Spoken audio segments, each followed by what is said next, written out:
Hello everyone, welcome back to the channel. Today I'm bringing you a brand new episode of my new Comics Haul series. I put these videos out every single Wednesday when I get the new releases at my local comic shop.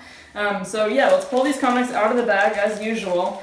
This week I've got a very big haul. You can see this is a thick stack. There's a lot of freebies and things like that in here though. I've also got a collection this week, so it's kind of less than you might think it is. But now that the comics are out of the bag, of course, we've got to get the bag out of the way. Alright, now that that's over with, let's get right into this brand new comics haul. So this week I've got collections, a few free issues I was able to get, but I've actually got a couple releases from Marvel, from Image, and Boom Studios. Usually I don't have that much of a variety, but this week I do, so let's get right into it. First off, this is just the monthly Marvel previews that they put out, showing you everything that's going to come out a few months from now. This is the July previews catalog. So I always just get these to figure out what comics I want to get for the future of Marvel. And then another freebie from Marvel this week. This one is the Hellfire Gala official guide. If you don't know, the Hellfire Gala is an X-Men event that's going to be happening through June. It's actually 12 issues all coming out in the month of June weekly.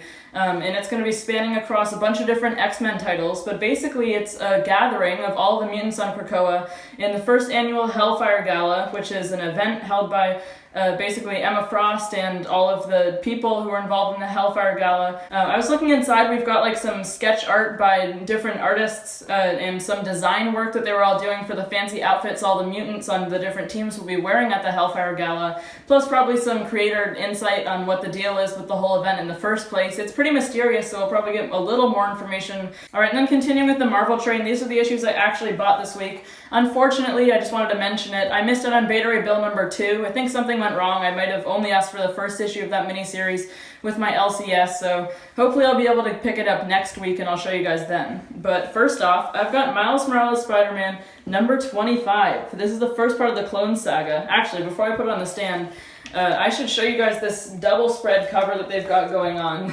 Because honestly, just that one cover, the first half of it, is kind of not great, but once you've got all of the other clones on the cover here, it's a little better. This is of course written by Saladin Ahmed and artist by Carmen Carnero. They're pretty much the regular creative team on the book at this point, and this is pretty much the biggest thing that's happened in Miles in a long time. Unfortunately, I feel like that might be a bad thing, because Miles is a book that I can just rely on being like light-hearted and like easy to read. It's a fun thing after all the craziness going on in other comics. But hopefully it'll still have that feel to it, even if there are some pretty important events happening in this story arc. But yeah, this is a big oversized 25th anniversary issue, and it's the start of this new story arc that they're kicking off called the Clone Saga. Of course, the Clone Saga was a very long story arc that went on in the 90s, with Peter Parker's Spider-Man, in which a clone of him popped up called Ben Reilly. They got confused about who was actually the original and who was the clone. They like swapped, Ben Reilly became Spider-Man and Peter Parker wasn't a hero anymore. I haven't actually read that story arc, so I don't know too much about it, but I know that a lot of people didn't like it, because it was just like everything that was going on in Amazing Spider-Man was just that for like a year or more. And now Marvel's rebooting this Clone Saga story arc that's not famous for being good. I think it dragged on a lot. But I like how Marvel sometimes just goes with random stories that like aren't even super famous or anything, but then they'll act like it's a big deal for like Miles to be going through the Clone Saga. Oh, and now it's Miles' turn. Hey, Saladin, come on in. How's it going? I've actually got a great idea for a Miles story arc. Oh, really? Let's hear. Well, to kick off the 25th issue of the series, we could do a Clone Saga story arc except with Miles. Oh my gosh, why didn't you think of that earlier?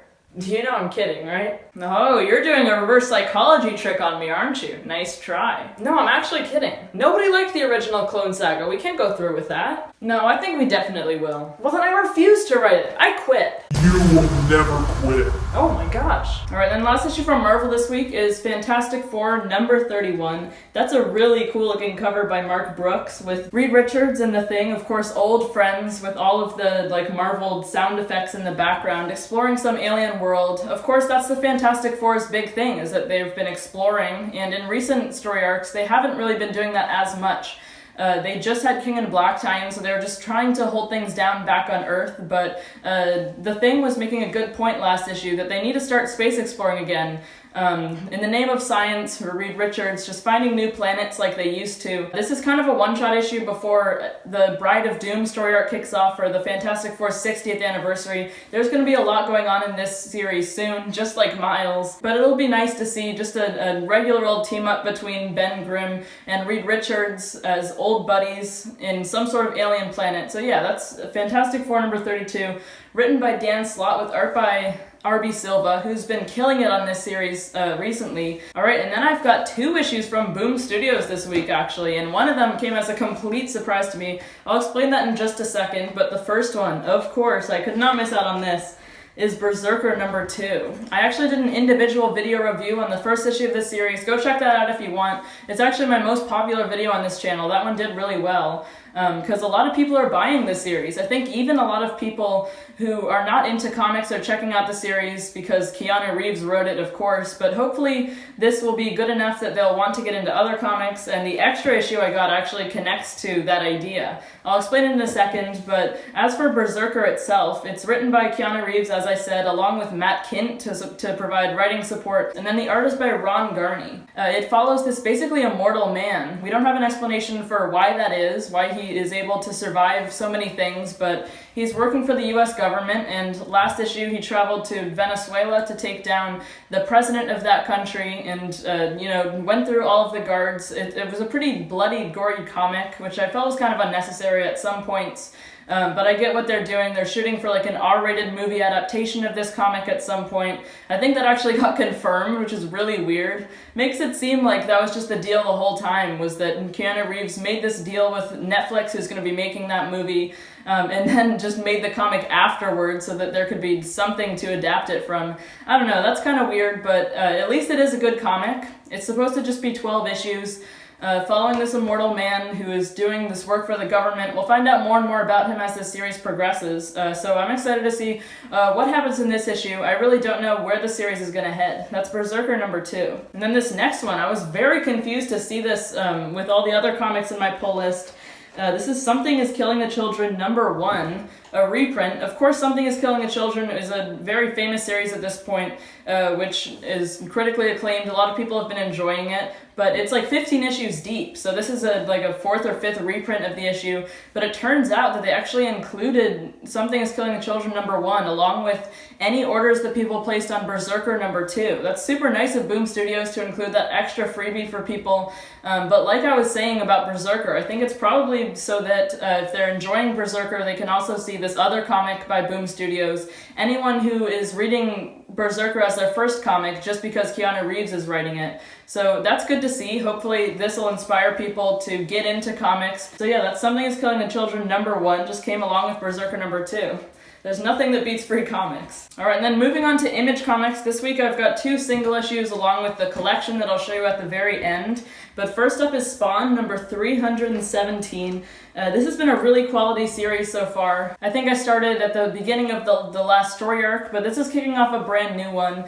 And last issue we saw the Chang Gang sort of assembled. That was the name of the story arc, but basically there was just a bunch of different hell spawns who came together to fight against like a monolith spawn who is just basically huge. But it seems that basically the idea behind all of Spawn right now is that in issue 300 something big happened and that caused a chasm to open between Earth and Hell, and a bunch of different Hellspawn creatures came into the Earth. I think it was supposed to be Spawn's fault, actually, and now a bunch of them are battling against each other, clashing heads, trying to conquer the Earth, and it's basically just been epic battles between different Hellspawns. It's pretty fun to read and really easy to understand. I actually definitely recommend Spawn, especially because every issue is only $3 and like it's quality. There's nothing worse about this comic than any others, but I definitely recommend Spawn. Check it out. And this is all leading to Spawn's universe. They'll be expanding into some other ongoing series. So yeah, check out Spawn before it's too late. They're heading into some big stuff going on. Alright, and then another really exciting issue from Image. This is crossover number 6. the conclusion of this current story arc. Anything written by Donny Cates I'll read, and it's written, the art on this issue is by Jeff Shaw. As the title would suggest, it's basically about just a regular world, just pretty much the same as ours, except all of a sudden every single fictional comic character from every single different comics company just came into the real world and started causing destruction in the city that they came into, and a few of the heroes realized this was not good and managed to put up a dome around that city so that all of the chaos was contained only within that specific city, so that all of the heroes and villains and other characters couldn't cause any more destruction all around the world. But so far the series has followed a little girl comic character from an unknown comic, because she's not actually traceable to any known comic as far as I know, but she escaped from the dome somehow, and it turns out it was with the help of the Paybacks, which is like a B-level superhero team that Donny Cates wrote a mini-series about for Dark Horse way back at the beginning of his career. But a comic shop owner and an employee there named Ellie managed to find her, and they want to bring her back to the dome. Plus Ellie has got kind of a subplot going on that she wants to find her parents who were trapped there when the dome first went up. It's unlikely that they're still alive, but I bet they will be, because that's a good idea for a story arc of the comic. So yeah, they're figuring out how to get back in the dome. Some chaos ensued with the people who protect it, basically the government agency that's responsible for that. But I'm definitely excited to see where this goes. That's crossover number 6, a big climactic finish to the story arc. Alright, then finally, here's that collection I was telling you guys about from Image Comics. I've got Oblivion Song Chapter 5. You might be confused because I've never actually talked about this series on my channel. It was because I got these collections, the first 4, way back in Christmas time around December, but I was excited to find this 5th collection. I actually have only read the first one, I'm sad to admit. For the actual series itself though, it's about a town where suddenly these like blob creatures, very alien, they don't look human at all, or even like a stereotypical alien that people might think of. But they just suddenly appeared in this town and started causing mayhem, just like in crossover with the superheroes coming into the real world. And somehow, I'm not sure exactly how, it's been a while since I read that first collection, the government was able to seclude off the area with all of the monsters in it, and the only way to get in is through teleportation. There's a bunch of survivors though, not many, but some people have found tactics to survive and outrun the monsters whenever they need to. They've got bunkers and things like that. And the main character knows that his brother is one of those people, and so he's been working as part of this group who wants to save these survivors. It's kind of a lost cause. They're not really being supported, and they're not getting any money from the government that they'd like, because so many people have just given up hope. The actual instant when the monsters came to Earth was like 10 years ago at this point. Yeah, I'm excited to binge read all of Oblivion Song. We'll see when I can get around to it, but yeah, even though I have to read more before this, I'm excited to read Oblivion Song Volume 5. Alright, well that wraps up my brand new comics haul this week. I want to know what you guys picked up though. Let me know down in the comment section below. And also, before we go, make sure to hit that subscribe button. If you enjoyed this video at all, you can also click that notifications bell, which is sitting right next to it. You'll be notified every single time I post a new video if you don't want to miss any. So that's everything from me for today. Thank you so much for watching, everyone. Bye guys.